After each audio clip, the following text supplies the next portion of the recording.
Bismillahirrahmanirrahim. Assalamualaikum warahmatullahi wabarakatuh.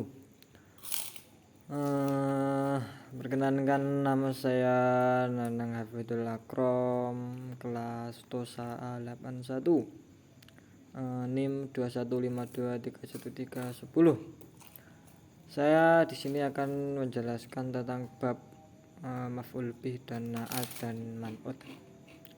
Langsung saja. Pengertian maf'ul bih. Maf'ul bisa diartikan objek dalam bahasa Indonesia.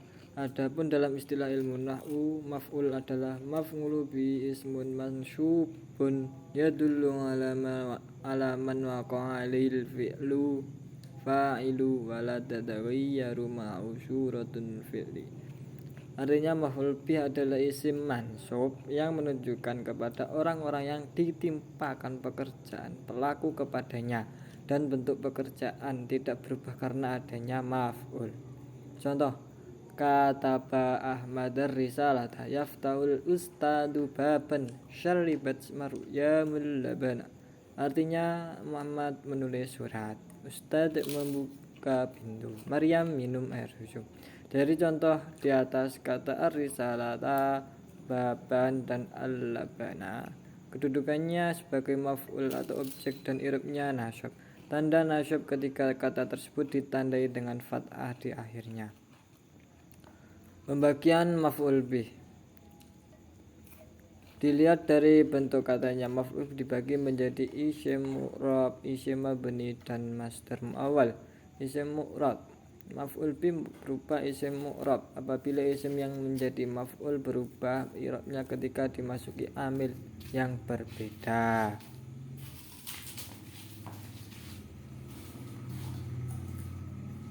Yang kedua, isim mabni. Maf'ul bih juga bisa berupa isim mabni seperti isim dhamir, isim isyarah, dan isim mausul. Maf'ul bih yang terdiri dari isim dhamir kata ganti terbagi menjadi dua, yaitu dhamir mustasil yang bersambung, dhamir munfasil yang terpisah.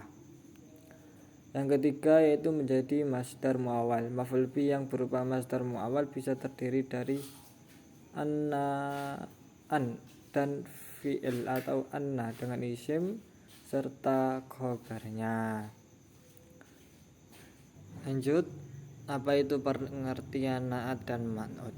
Menurut kitab Jurumiyah, pengertian na'at adalah lafadz yang mengikuti man'ut yang disifati pada keadaan rofaknya, nasabnya, khofatnya, ma'rifatnya, nakirahnya.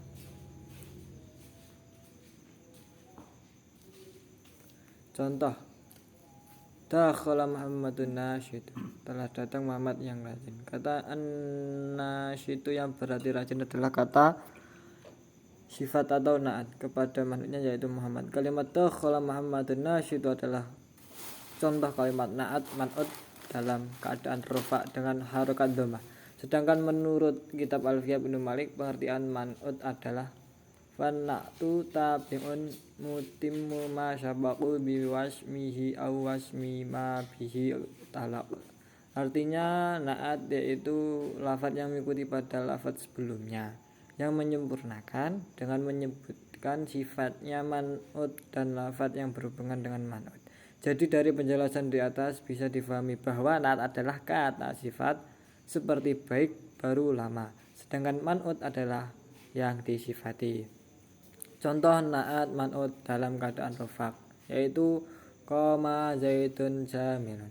Artinya telah berdiri Zaid yang tampan. Na'atnya kata sifatnya adalah jamilun, man'utnya adalah Zaid. Contoh na'at man'ut dalam keadaan nasab. Contohnya, huwa yashtari kitaban al-jadid li jasadi. Artinya dia sedang membeli buku yang bagus untuk dirinya. Na'atnya kita sifatnya adalah jadid, dan man'utnya adalah kitaban. Contoh na'at man'ut dalam keadaan khafat yaitu al-malu fi kitabil syuhiri. Artinya uang pada buku yang kecil. Na'atnya adalah syuhiri, man'utnya adalah kitabi. Contoh na'at man'ut dalam keadaan ma'rifat, ja'a rajulun dakiyun. Artinya telah datang laki-laki yang pintar. Na'atnya adalah zakiyun, man'utnya adalah rajulun. Contoh man'ut dalam keadaan nakirah, yaitu nakirah adalah kata yang menunjukkan arti satu tapi tidak tertentu, berbeda dengan makrifat yang tertentu. Contoh nakirah seperti meja, buku, pulpen, sedangkan makrifat seperti buku, Amir, pulpen, Fatimah, meja, Zaid. Jadi Anda sudah bisa memahami perbedaan nakirah dan makrifat, sehingga Anda tidak boleh bingung kembali untuk memahami contoh naat man'ut dalam keadaan nakirah. Berikut 3 contoh kalimat naat man'ut dalam keadaan nakirah dan penjelasannya. Contohnya yaitu tarmihim bihijaratin kabirah. Artinya kami melempari mereka dengan batu yang besar. Naatnya adalah qabiratin, man'utnya adalah hijarah. Cukup sekian, terima kasih. Kurang lebihnya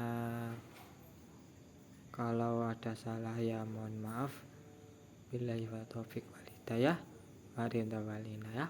Assalamualaikum warahmatullahi wabarakatuh.